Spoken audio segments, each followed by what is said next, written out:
Hello! I know my hair's a mess. My shirt's soaked. But I thought I'd do a quick little video on how you can make a really tasty lunch. So I know it's like 2:30 and I'm not even allowed to cook yet, but I can do some prepping. But what also goes great with this lunch? So I'm kind of a cook. I've been cooking for a while. I've been pretty independent with meals since little, because when I was in kindergarten and first grade, I'd pack my own lunch. I'd make my own grilled cheese. I'd put toast in the toaster, and then I'd just put cheese on it. Not exactly efficient. Worked for me. And then in third to fourth grade, I started cooking actual meals because my dad taught me. And with my dad, his mom, my grandmother, she passed away when I was 5, so I didn't really get to know her, but she owned a restaurant. So we knew a lot of great meals, and we cook restaurant style here. And restaurant style, if you don't know what that is, it's where you don't put too many seasonings on them. Because once you put them in, you can't take them out. And so you don't know what people like. And so in a restaurant, they have it so you can add seasonings if you want it. Now there are certain seasonings that they tell you that are in a meal, but some they don't. Now today we're going to be making a really tasty tortilla PB&J. Now with this, you have to have adult supervision. I know there's a bite. I was hungry because it's 2:30. So you will need a stovetop, of course. You will need a tortilla, butter, regular butter, peanut butter, preferably your preference, but a little tip, creamy works better, and jelly, which can be any flavor you want. For me, I have chosen strawberry. You'll need either a tiny big pan, or you can even use a griddle. It's hard to see, but that's her griddle, so you can use that. Now, if you're live with me, then you can look at this video when it's live, and then also you can look at it later if you want to ever try out this recipe. Now, things to add for side dishes. I'm a very side dish person, but if you're not allowed to cook barely anything like me, because usually when we make our meals, it's not separate. We make them all big together.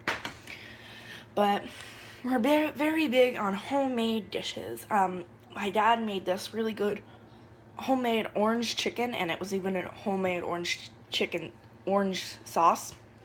Delicious. We're having it some other time. It's better than the Chinese food, and it's healthy. It's not fried. Delicious. So here are also some snacks or side dishes that you can have with this PB&J. A pudding cup is a great thing to have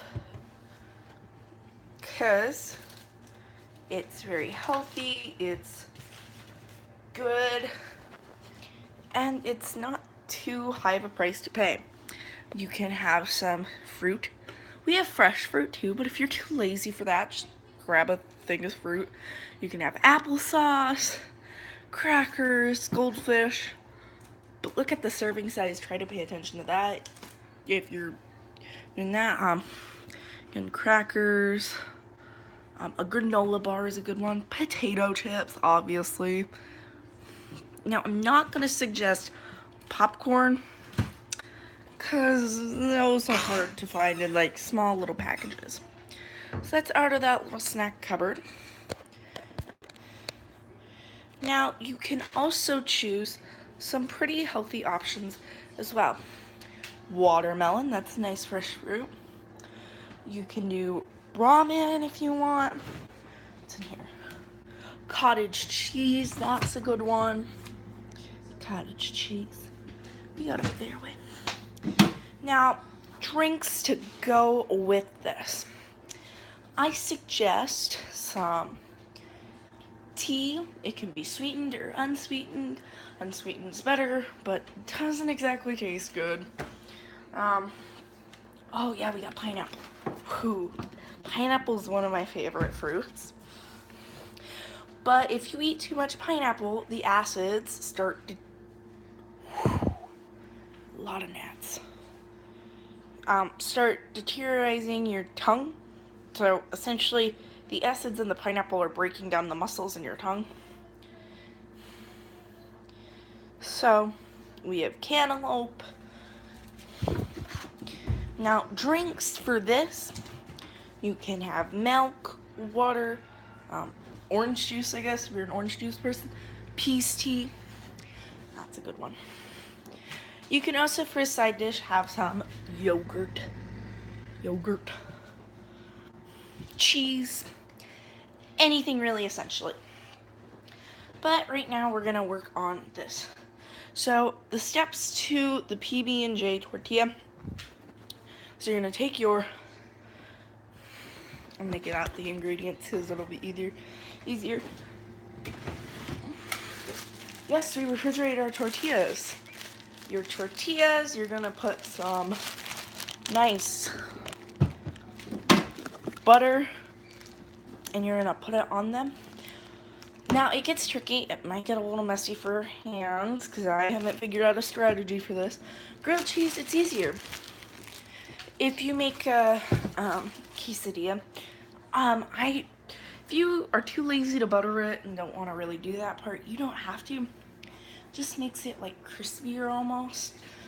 So, if you're using just bread, then you're gonna want to do it. But if you're not, then just do that. Grilled cheese. So, and then you're gonna take your tortillas and you're going to put butter on one side. You're gonna put that butter side down onto the griddle. And then you're gonna put your jelly on the other side. Now for the other one, it gets messy because peanut butter you can't spread without having a grasp on it. Where the jelly, you can put that down and then just spread it. Peanut butter, you can't do that. So you're gonna get messy. So you're gonna take your butter, put it on one side, then you're gonna have to put your hand on where the peanut butter is. If you want, using a latex glove might help, but not too well. So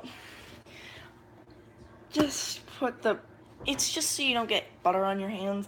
You might have to re-butter it. And then you put peanut butter on the side. And then you put peanut butter down onto the griddle. And then you turn it on and then you flip it about every 2 minutes. And then when it's nice and not crispy, I'm thinking of when it's nice and like warm, you can feel it, see how hot it is, temperature control on this. If you want, you can stick a thermometer. Just until the peanut butter is like gooey and the jelly is warm.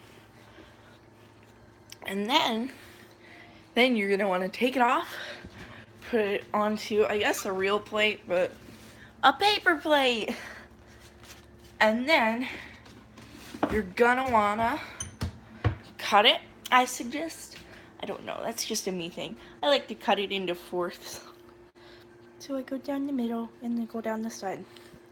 The bite's really bothering me. Why did I do that? So then, yeah, let's go. Oh, and I forgot. Water is a good one for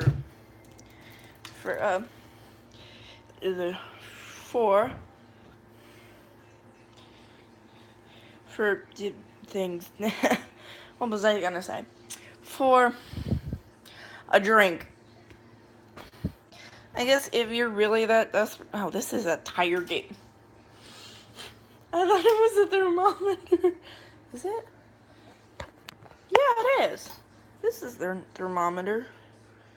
So if you're really that desperate, you can stab it, check temperature.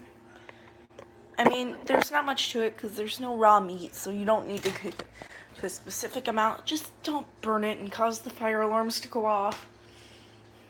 With the griddle, I suggest if you're using a griddle, cleaning is the hard part because the peanut butter gets stuck. So while it's still hot, like right after you take it off, wait to eat your grilled cheese, or not grilled cheese, your PB&J. Put it in your nice microwave. I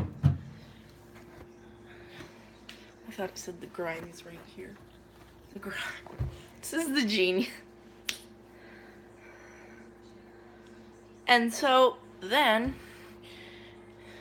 you're gonna take a small cup of water about this size, not too big, and you're going to fill it with cold, specifically cold. It can't be really warm.